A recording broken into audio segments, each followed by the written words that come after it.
नमस्ते। Solid fact with Hemant अत्री में आप सबका स्वागत। जैसा आप देख रहे हैं हेमंत सर हमारे साथ मौजूद हैं। बहुत स्वागत है सर आपका। सर, राहुल गांधी ने आज फिर एक बयान दिया। राहुल गांधी लगातार जो है जिस तरीके से कल प्रोटेस्ट देखा गया, मार्च देखा गया, और उस मार्च के बाद जिस तरीके से देश नहीं दुनिया की मीडिया में जो कवरेज मिली, देश की मीडिया में कवरेज को क्या ही मिलना था ये सबको पता था, लेकिन दुनिया की मीडिया में जिस तरीके से कल के सांसदों के, विपक्षी सांसदों के इस मार्च को कवरेज मिली, निश्चित तौर पे वो विपक्ष को एक उसने नई ऊर्जा देने का काम किया होगा। और शायद इसी ऊर्जा से उत्प्रोत राहुल गांधी आज जब मीडिया के सामने आए और मीडिया ने उनसे सवाल किया तो उन्होंने बहुत गंभीर रूप में एक जवाब दिया, और जो जवाब दिया वो बहुत अहम है। मैं चाहता हूं कि जरा दर्शकों को एक बार जल्दी से उस स्टेटमेंट को सुनवा दूं। यूं तो वो बहुत बार हो सकता है दर्शकों ने सुना हो, लेकिन ये बहुत जरूरी है रिकॉल के लिए। सुनवाइए जरा राहुल का वो बयान। दिन बीत जाने के बावजूद अभी थोड़े दिन और ठहरो, थोड़ी पेशेंस रखो। उसके बाद क्या होने वाला है सर? अभी बम फटेगा, फिर से डेटा बम। सर आज भी सर केरल सर ये मिंती यादव त्रिशूल बहुत सारी सीट्स हैं, सिर्फ एक सीट नहीं है, बहुत सारी सीट्स। ये नेशनल लेवल पे किया जा रहा है, सिस्टमैटिकली किया जा रहा है। इलेक्शन कमीशन जानता है, हम जानते हैं। पहले सबूत नहीं था, क्लियरली सबूत है। और हम कॉन्स्टिट्यूशन की रक्षा करते हैं। One man one vote constitution का फाउंडेशन है, और इलेक्शन कमीशन की ड्यूटी है कि वो one man one vote enforce करे, और उन्होंने नहीं किया, उन्होंने अपनी ड्यूटी नहीं की। तो हम सिर्फ कॉन्स्टिट्यूशन को प्रोटेक्ट कर रहे हैं, उसकी रक्षा कर रहे हैं, संविधान की रक्षा कर रहे हैं, और हम करते रहेंगे, हम रुकेंगे नहीं। सर आप बिहार जा रहे हैं 17 तारीख से 124 सुना है। मामला सामने आया। फर्स्ट टाइम 124 साल मिंता देवी साल उसकी उम्र है, और फर्स्ट टाइम मिंता देवी 124 इयर्स वोटर आईडी कार्ड। ऐसे तो बहुत अनलिमिटेड केसेस हैं, अभी पिक्चर बाकी है। तो हेमंत सर, राहुल गांधी कह रहे हैं कि अभी पिक्चर बाकी है, और इस पिक्चर का एक ट्रेलर भी रिलीज हो गया है। राहुल गांधी ने बिहार की यात्रा को लेकर के उनके जो है वो बड़े अपडेट्स आ रहे हैं सामने कि किस तरीके से बिहार में बड़ा खेल राहुल गांधी ने प्लान कर लिया। डेटा बम एक तरफ चल रहा है, उसकी तैयारी अलग चल रही है, और इधर वो जो ट्रेलर है उस ट्रेलर को भी जो रिलीज हुआ वो इस तरीके का। राम प्रकाश जी नमस्कार, आपको सारे दर्शक साथियों को भी। देखिए, जो अभी राहुल गांधी ने आज कहा ना कि पिक्चर अभी बाकी है, जो आपने कल देखा पार्लियामेंट स्ट्रीट थाने में सड़कों पर जिस तरीके से विपक्ष के 300 सांसद देखे, वो आपने सबने सड़कों पे देखे, सोशल मीडिया में देखे, लेकिन भारत के मुख्य धारा के मीडिया में किसी टीवी चैनल पे उनको वो स्पेस नहीं मिला जो मिलना चाहिए था। और उसका अगर विपरीत आप देखोगे तो अमेरिका चलिए, आप न्यूयॉर्क टाइम्स से लेकर के तमाम सब अखबारों में लीड तक की खबरें छपी है भारत की, जो अक्सर आमतौर पर कई 12वें 14वें पेज पे 50वें पेज पे कि उनको स्पेस मिलता है। तो ये अपने आप में एक नई चीज है कि जो भारत का इश्यू है उसको इंटरनेशनल मीडिया में नेगेटिव पब्लिसिटी भारत सरकार की विदेशों में हो रही है। और भारत सरकार तो आपको पता है कि उसके रहते हुए जो तमाम देश के जो अंग्रेजी के भी जो अच्छे जिनके संवाद उन अखबारों ने भी पाकिस्तान के आर्मी चीफ का लीड बनाया है बयान को, जो भारत के खिलाफ था, और उसके बाद कुत्तों का जो सुप्रीम कोर्ट का बयान है उसको छापा है, और विपक्ष के प्रदर्शन को कहीं नीचे और अंदर लेते। तो ये आपकी प्राथमिकता दर्शाता है भारतीय मीडिया की, और वो किन कारणों से दर्शाता है वो भी आपके साथ है। मेरा व्यक्तिगत तौर पर मानना है, क्योंकि बहुत सारी चीजों का अपने को आइडिया है, तमाम लोगों से बात होती है कांग्रेस में, विपक्षियों में और सारों में, ये है कि जो कल आपने देखा वो केवल एक टीजर था, वो ट्रेलर भी नहीं। अभी तो दिन में टीजर था, शाम को आपने देखा ताज होटल में जिस तरीके से सारे विपक्ष का एक डिनर था खड़गे साहब ने किया था। संसद के बाहर आज आपने देखा किस तरीके से सोनिया गांधी से लेकर सारे नेता मिंता देवी का वो जो लेकर के जिस तरीके से उन्होंने एक यूनिक प्रदर्शन किया। 124 साल की महिला जिस तरीके से चुनाव आई थी इसमें, और ये इवेंट 21 तारीख से लगातार नॉन स्टॉप चल रहा है, day in and day out, आप रोज देखते हैं। और उसके बाद अब जब राहुल गांधी का 17 तारीख से जो बिहार वाला कार्यक्रम, अब एक तरफ आज राहुल गांधी ये कह रहे थे, उसके तत्काल बाद सुप्रीम कोर्ट में SIR की हियरिंग शुरू हुई जस्टिस सूर्यकांत की बेंच में। वहां जिस तरीके के रिविलेशंस किए हैं कपिल सिब्बल ने और बाकी लोगों ने, अपने आप में आंख खोल देने वाले। सुप्रीम कोर्ट ने क्या कहा था कि कहीं पर कोई मृत व्यक्ति को दिखाया जाए तो ऐसे आप हमें 15 नाम बताइए। उन्होंने कहा कि एक पूरे उसमें तो छोड़िए आप, केवल एक कंस्टिट्यूंसी के अंदर ऐसे 12 नाम थे, पूरे बिहार की तो बात ही छोड़िए। और उसके बाद एकदम डिफेंसिव पे आए द्विवेदी, जो इलेक्शन कमीशन के वकील हैं, और उन्होंने क्या कहा कि ऐसी छुटपुट घटनाएं कह रहे, जिंदा को मृत्यु बता देते, उसको इलेक्शन कमीशन छिटपुट घटनाएं बता रहा है, एब्रेशन बता रहा है। तो ये उनकी गंभीरता को भी दिखाता है, और उनका जो तरीका है काम करने का, कितना नॉन सीरियस है, और प्रोसेस को किस तरीके से उन्होंने फास्ट फॉरवर्ड करके और कुछ एक खास एजेंडे के तहत जो पूरी करने की कोशिश की। तो राहुल गांधी जब आप जाएंगे तो आप सोचिए सुप्रीम कोर्ट क्या करेगा, वो एक पक्ष है, बहस चल रही है, लंबी चलेगी ऑब्वियसली, हो सकता है शाम तक चले और लेट तक चले।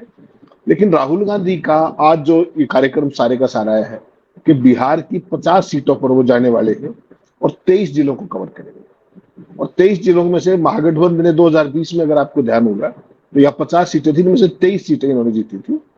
और ये राहुल गांधी का बिहार में अब तक का सबसे बड़ा एक तरीके का मास मूवमेंट है, जिसमें वो पैदल चल के और पदयात्रा करेंगे और वो सारी चीजें करेंगे। इसका नाम भी उन्होंने वोट अधिकार यात्रा रखा है। और एक्चुअल में क्या है राम प्रकाश जी, जो ये बिल्डअप हो रहा है ना, ये प्रियंका गांधी आ गई इस पे थोड़ा सा दिखाने के लिए, उन्होंने भी बाइट दिया है ममता देवी के दिन, उसको भी सुनवाया। प्रियंका का स्टेटमेंट जरा सुना दीजिए, फिर प्रदर्शन वाली वीडियो दिखाइएगा। प्रियंका का स्टेटमेंट जरा सुनवाइए, क्या कह रही है प्रियंका।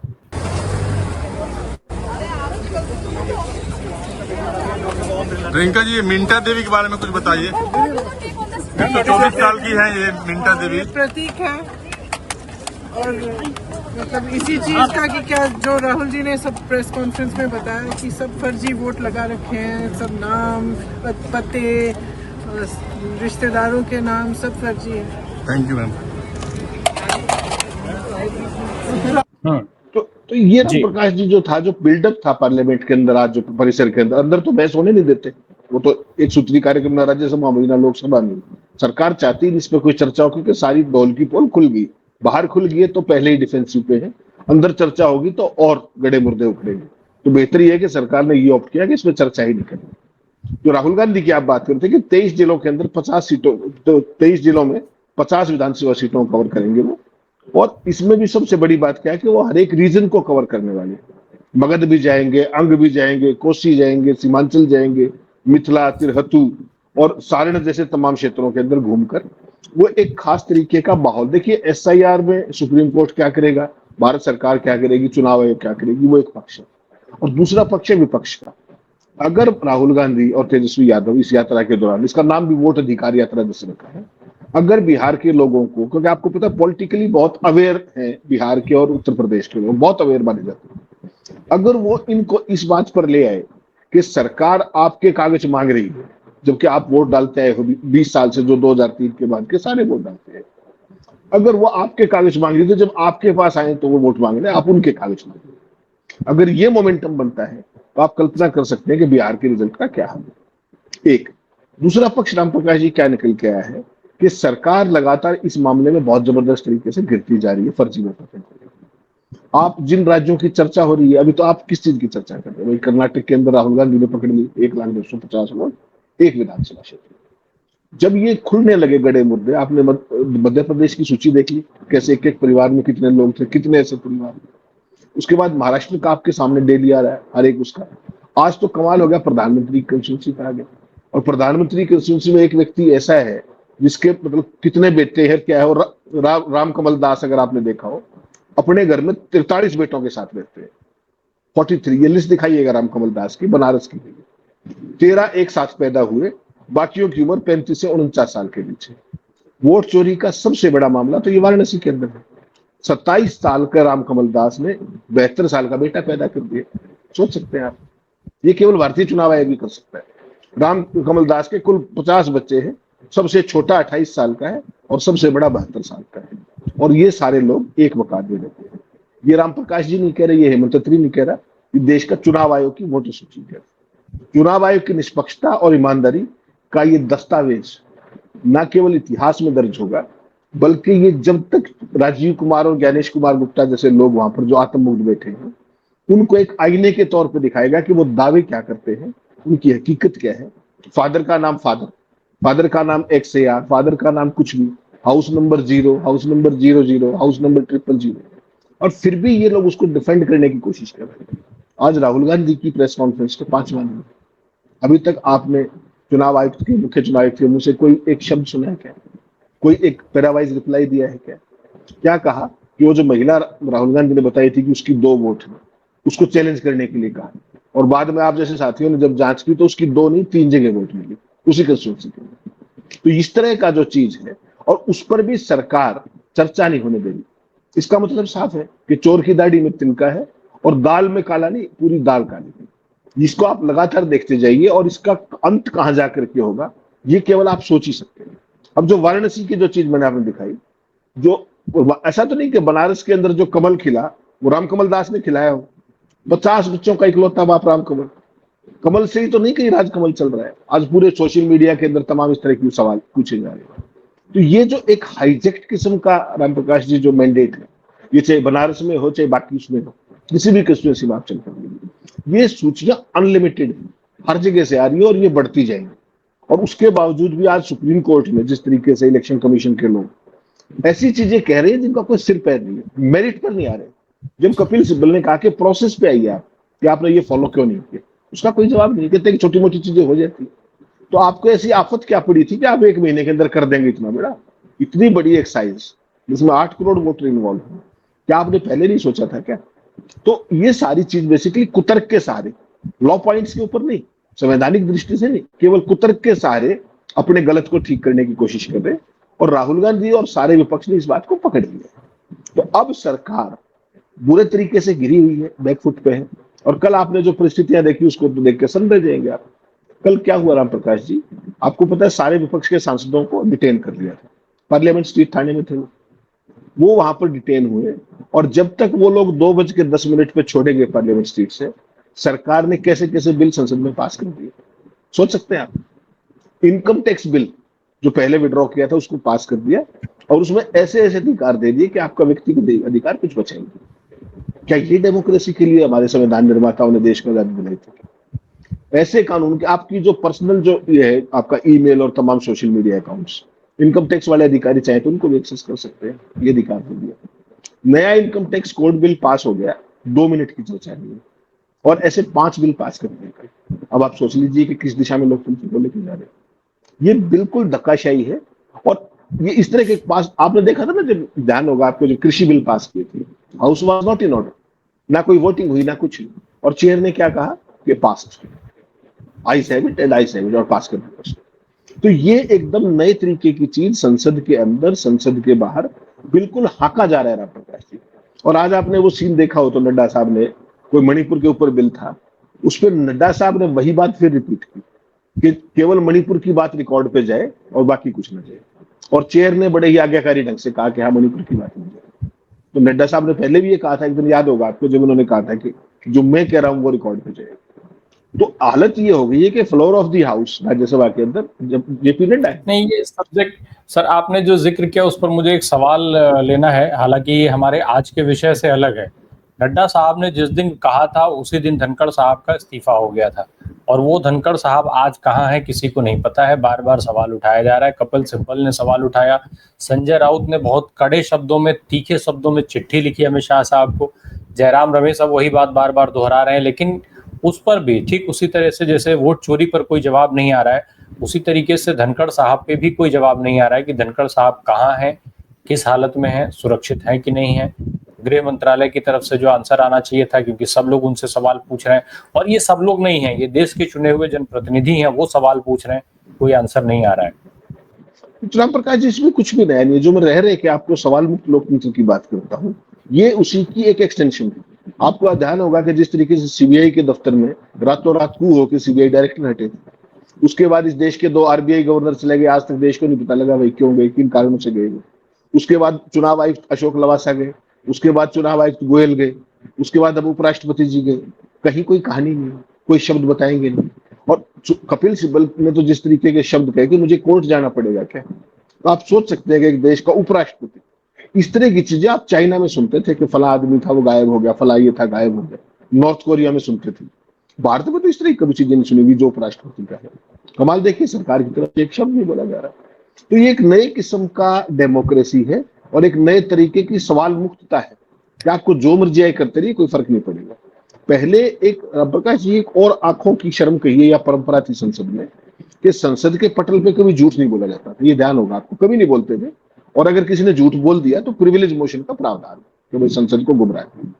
आपको ध्यान, एक बहुत वाइटल चर्चा हो रही थी पार्लियामेंट के अंदर और फारूक अब्दुल्ला साहब के बारे में पूछा गया। तो केंद्र सरकार ने क्या कहा कि फारूक अब्दुल्ला साहब डिटेन नहीं किए गए, उनको हाउस अरेस्ट नहीं किया गया। और उसके बाद आपने वो ऐतिहासिक वीडियो देखा होगा जब वो अपनी छत पे दहाड़ रहे थे, जर्नलिस्टों को आवाजें मार रहे थे कि देखिए मुझे हाउस अरेस्ट कर। तो सरकार तो भरी सदन के अंदर जब इस तरह के दावे कर सकती है तो केवल कल्पना की जा सकती है कि किस तरीके का लोकतंत्र है, किस तरीके की जवाबदेही। तो सर हम जरा अब अपने विषय पर लौटते हैं। जिस तरीके से राहुल गांधी ने अभी कहा कि भाई जो हमने शुरू में दिखाया कि ये तो ट्रेलर है, और उसके बाद फिर ये सामने आ जाता है कि राहुल गांधी बिहार में क्या प्लान कर रहे हैं। और एक यात्रा, भारत जोड़ो एक यात्रा प्लान हुई, कश्मीर से, कन्याकुमारी से कश्मीर तक यात्रा हुई, और जो सत्ता है, जो सत्ताधारी दल है वो 240 पर सिमट गया। अब बिहार में जब एसआईआर की मार चल रही है, दूसरी तरफ वोट चोरी के आरोप लगातार चुनाव आयोग पे चस्पा है, और उसके अगेंस्ट जो मूवमेंट कांग्रेस ने लॉन्च की है उसको जबरदस्त समर्थन मिलता दिख रहा है। ऐसे में अब राहुल गांधी बिहार की यात्रा करने जा रहे हैं, तेजस्वी यादव भी उस यात्रा में शामिल रहेंगे। कहा यह जा रहा है कि वो यात्रा 50 विधानसभा सीटों को कवर करेगी। कैसे देखते हैं इस पूरी कवायद को, कैसे इस यात्रा को? ये रामप्रकाश जी, इसको भी आप ये मानिए कि जिसको मैंने कहा ना कि कल आपने टीजर देखा था, जो बिहार की 50 सीटों पे आप देखेंगे वो भी फिल्म नहीं होगी। जो राहुल ने कहा ना पिक्चर अभी बाकी, वो जो 50 कंस्टिट्यूएंसीज में देखोगे वो भी ट्रेलर होगा। चुनाव से पहले का जो ट्रेलर है बिहार विधानसभा के, उससे पहले का ट्रेलर। इसकी असली फिल्म आपको जब इसका कल्मिनेशन दिखेगा ना, इस तरह की सारी चीजें समूचा विपक्ष जो इंडिया अलायंस है वो हर स्टेट में करने जा रहा है, जो कल रात को डिनर में मीटिंग हुई। और उसमें क्या है कि जो अपने क्षेत्रीय क्षेत्र पे, मान लीजिए बिहार के अंदर तेजस्वी है, यहाँ पर अखिलेश है, और तमाम राज्यों के अंदर, तो उनके साथ मिलकर के कांग्रेस पार्टी इस कैंपेन को, और इसका फाइनल, अब पहली बात तो ये कि आज सुप्रीम कोर्ट में क्या होता है, एक बहुत बड़ा एक इंपॉर्टेंट बिहार से रिलेटेड मामला तो ये, अगर एसआईआर पे स्टे होता है और सारी कार्रवाई को बंद किया जाता है तो एक स्थिति है, नहीं किया जाता है तो दूसरी स्थिति है। पहला तो उस पर डिपेंड करेगा, लेकिन वहां की यात्रा तो तय है, केवल एसआईआर पे नहीं, पहले से वो जारी, उसमें तमाम एससी बीसी जातिगत जनगणना तमाम तरीके से। तो सुप्रीम कोर्ट का एक पक्ष है, बिहार में अवेयरनेस कैंपेन दूसरा पक्ष है, बाकी राज्यों में लोगों को मोबिलाइज करना तीसरा पक्ष है, और इसका फाइनल कल्मिनेशन होगा दिल्ली में आकर। वो कब होगा? 3-4 महीने के बाद वो होगी पूरी पिक्चर। और देखिए, आप कल का जो प्रोग्राम था, केवल 300 ही सांसद तो थे, सरकार कितने बुरे तरीके से घबराई उसमें, सोचिए आप। और वो करने क्या जा रहे थे? उनको चुनाव आयुक्त, जो मुख्य चुनाव आयुक्त थे ज्ञानेश कुमार गुप्ता, उनसे मिलना था और 4 पॉइंट्स पे उनको चर्चा करनी थी। सो सरकार को ये पता लग गया कि ये क्या डिमांड करने जा रहे हैं। उनकी पहली डिमांड क्या थी रामप्रकाश जी? पहली डिमांड वो ज्ञानेश कुमार गुप्ता से कर रहे थे कि जो कुछ ये हुआ है वोटर की लिस्टों में गड़बड़ी में पूरे देश के स्तर पे, महाराष्ट्र के स्तर पे, उसमें राजीव कुमार जो इनके पूर्ववर्ती हैं, उनके खिलाफ एफआईआर दर्ज की है। सरकार को ये बात पता लगी, सबसे बड़ा कारण वो था। उसके बाद दूसरा क्या था? प्लानिंग जो थी विपक्ष की, और इसका खुलासा किसने किया? इसका डेरेक ओब्रायन ने पहली बार खुलासा किया अपने ट्वीट के माध्यम से, वो भी मैं भेजूंगा आपको। उसमें उन्होंने कहा कि पहली मांग थी ज्ञानेश कुमार, राजीव कुमार के खिलाफ एफआईआर दर्ज करने, दूसरी थी एसआईआर को तत्काल रोकने। तीसरा, पूरे देश के अंदर डिजिटल वोटर लिस्ट जारी कर देगी, ताकि उसमें सारी गड़बड़ पकड़ी जाए 2 मिनट में, जैसे तमाम जगह पर पकड़ी जाए। और चौथा ये था कि जो बूथ लेवल असिस्टेंट्स होते हैं पार्टियों के, हर एक पार्टी का बूथ लेवल असिस्टेंट होता है, जैसे बीएलओ होते हैं, उनकी जो सूचियां देती हैं पार्टियां प्रशासन को और प्रशासन के थ्रू चुनाव आयोग को, आगे से पॉलिटिकल पार्टियां वो नहीं देंगी। क्यों? क्योंकि उनको ये शक हो गया है कि सारे का सारा ये डेटा बीजेपी को दिया जाता है चुनाव आयोग के द्वारा। तो इसमें कितनी एम्बेरसमेंट होती कि चुनाव आयोग एम्पायर ना होकर के बीजेपी का चुनाव का पार्टनर है। जैसे ही सरकार को ये पता लगा कि इस तरह की 4 डिमांड फिर ये बाहर आएंगी, तो सरकार इमीडिएटली बैकफुट पे आई कि राजीव कुमार के खिलाफ एफआईआर दर्ज कैसे करोगे आप? उनको तो प्रोटेक्शन देके हटे थे पीछे, जब नए कानून बनाए चुनाव आयुक्तों का। तो उसके बाद क्या किया कि इनको चुनाव आयुक्त बुला रहे हैं 12 बजे मिलने के लिए, और सरकार उनको संसद से निकलते ही आरबीआई और पीटीआई बिल्डिंग के सामने रोक देती है। तो खेल समझिए आप क्या है कि जब आप बहुत ज्यादा डर जाते हैं तो इस तरह के एक्शंस लेते हैं। और उसकी आड़ में सांसद बेचारे 2 घंटे तक पार्लियामेंट स्ट्रीट थाने में बैठे रहे, और वहां सरकार ने चोरी से नहीं, लेकिन सर चुनाव आयोग तो 30 सांसदों को बुला रहा था ना, वो तो पिक एंड चूज करने का जो नया एक क्रम निकालना चाहता है चुनाव आयोग। जैसे कांग्रेस के डेलीगेशन पहले भी गया था, मैंने पहले भी आपसे जिक्र किया इस पर कि जयराम रमेश को 2 घंटे बाहर बैठाया गया, तो वो तो पिक एंड चूज कर रहे थे ना, वो तो तय करना चाह रहे थे कि 30 सांसद आए। फिर जब इतना विपक्ष मानता तो फिर वो बताते कि आपके 300 में से ये 30 आए, वो डेफिनेटली वो प्रोसेस होता। नहीं राम प्रकाश जी, इसके साथ साथ उसमें जो दूसरा खेल था वो बहुत महत्वपूर्ण था। आपने तो कह दिया कि 30 आ जाए, 30 आप सिलेक्ट कैसे करोगे? 30 तो दल है। अब कांग्रेस पार्टी की तरफ से भी एक ही जाएगा और जिसका एक सांसद उसका भी एक ही जाएगा, ये कौन तय करेगा? तो ये कहीं ना कहीं विपक्ष का जो अपनी एकता है उसको तुड़वाने की चाल भी थी सरकारी इशारे पर। और उसके बाद आपने देखा किस तरीके से जो अपने किरण रिजिजू है उन्होंने बाकायदा बाइट दिया कि क्या वहां पे 300 सांसदों को घुसने देते क्या? किरण रिजिजू कौन है भाई? ये बात चुनाव आयोग कह ले। मतलब जो बात चुनाव आयोग नहीं कह पा रहा उसको डिफेंड सरकार करती है। वो बुलाए तो सरकार, नहीं बुलाए तो सरकार। सरकार है कौन? ये सांसद जितने भी हैं पॉलिटिकल रिप्रेजेंटेटिव है, चुने हुए प्रतिनिधि है देश के। चुनाव आयोग देश की संवैधानिक संस्था है। किरण रिजिजू को आकर के अपनी टिप्पणी करने की क्या जरूरत थी? तो ये सारी चीजें कुछ कह नहीं रहा पता। सरकार के इशारे पर यह कहा गया कि 30 लोग आ जाओ। क्यों आ जाए 30 लोग? 300 ही तो सांसद हैं। आपके पास इतना बड़ा कॉन्फ्रेंस हॉल, बुलाइए, बिठाइए, सुनिए बात, जो करना है कीजिए, नहीं करना मत कीजिए। ये जो 30 वाला संख्या थी ये विपक्ष में फूट डालने का खेल था। और जब चिट्ठी कांग्रेस ने लिखी परसों कि हम मिल रहे हैं, उसका जवाब दिया कल सुबह 9 बजे। और उसके बाद सारे के सारे प्रदर्शनी की तैयारी करेंगे, क्या लिस्टें बनाएंगे बैठ। तो इसके पीछे सोच केवल ये है कि जो विपक्ष की एकता है कहीं उसमें दरार पड़े। और जब कल जब देखा होगा, जब अपने क्या नाम अखिलेश यादव बैरिकेड्स के ऊपर जंप करके उस तरफ गए तो मीडिया ने किस तरीके के सवाल पूछे उन्होंने। तो अखिलेश ने एक लाइन में निपटाया कि आप बीजेपी की मीडिया हो, ये कह करके छोड़ा, आप हमें बांटना चाहते हैं। तो विपक्ष इनके पूरे खेल को समझने लगा है कि जो काम चुनाव आयोग ना कर पाए वो सरकार कर दे, और जो सरकार ना करा पाए वो मीडिया से करा लो। ये तीनों एक दूसरे के स्थायी तौर पर गठबंधन सहयोगी होंगे। और मैं तो ये कहूंगा गठबंधन सहयोगी नहीं, इनका विलय हो चुका है एक तरीके से। आपके लिए बड़ा मुश्किल है कि ये मीडिया है, ये चुनाव आयोग है, या ये सरकार है। सारों का जो गड्ढमड्ढ जिस तरीके का है वो यही दिखा रहा है कि किसी भी तरीके से वोट चोरी को बाहर और ज्यादा एक्सपोज होने से, एक्सप्लोड होने से बचाना है कहीं से, उससे सत्ता के सरकार पे और ज्यादा छींटे लाए। लेकिन पूरी दुनिया में जिस तरीके से मैंने बताया, न्यूयॉर्क टाइम्स से लेकर तमाम इंटरनेशनल मीडिया में फ्रंट पेज पे कवरेज हुई है कल इसके प्रदर्शन की, अपने आप में सरकार के लिए बहुत शर्मसार कर देने वाला है अगर कोई इसको महसूस करे। जो स्थिति बनी, जिस तरीके से बवाल मचा, ये सारी चीजें हुई, और अब जो सामने आ रहा है कि एक लिस्ट में एक ही महिला जो है वो 6-6, 8-8 एपिक नंबर उनको इशू हैं, वो 6-6, 8-8 जगह पर हैं, या जैसा भी आपने बताया कि एक ही व्यक्ति के 50 बच्चे एक ही घर में, इस तरीके के वोट, ये सब सामने आ रहा है। अब चुनाव आयोग तो कह रहा है कि भाई जो हमने बिहार में से SIR किया वो इसीलिए तो किया कि वोटर लिस्ट दुरुस्त हो जाए, वो तो अब उसका हवाला दे रहे हैं, इसका बहाना दे रहे हैं। मैं तो राम प्रकाश दूसरी बात कर रहा हूँ, जो ये 65 लाख वोट अब हटे हैं, ये इन्होंने पिछले चुनाव में वोट डाला था ना, इन वोटों को आप अवैध बता रहे हो कि जो हट गए, ठीक हो गए। तो जो मोदी जी की सरकार है वो वैध है क्या? जिन्होंने उस चुनाव में वोट डाला था, उन्होंने उनको चुना था, वो सरकार वैध कैसे हो सकती है? इसका जवाब है कि चुनाव आयोग के पास। और अगर इतने बड़े पैमाने पे थे तो वो एक्साइज लोकसभा चुनाव से पहले पूरे देश में क्यों नहीं की? आज क्यों कर रहे हैं? विधानसभा की जस्ट पूर्व संध्या पर वो एक्साइज महाराष्ट्र में क्यों नहीं की? तो आपने मध्य प्रदेश में क्यों नहीं की? छत्तीसगढ़ में क्यों नहीं की? इसलिए मैं आपको कहता हूं ये डेटा मैनिपुलेशन का मॉडल है। इस डेटा मैनिपुलेशन में महाराष्ट्र के अंदर वोट एडिशन था, यहाँ पर बिहार के अंदर वोट डिलीशन है, उत्तर प्रदेश के बाई इलेक्शंस में जिस तरीके से वोट डालने से रोका गया लोगों को एक खास वर्ग के, वो वोटर सुप्रेशन था। इस सारे को मिलकर के पूरे के पूरे चुनाव आयोग ने इस देश की चुनाव प्रक्रिया को एक तरीके से अपनी मुट्ठी में लेकर के एक राजनीतिक दल को जिताने का बीड़ा उठा लिया। ये आप इलेक्शन को जो हाईजेक कह सकते हैं, उस तरह की चीज हो रही है तमाम राज्यों के अंदर। और जैसे जैसे समय बीतेगा ये चीजें और ज्यादा खुल करके आएंगी।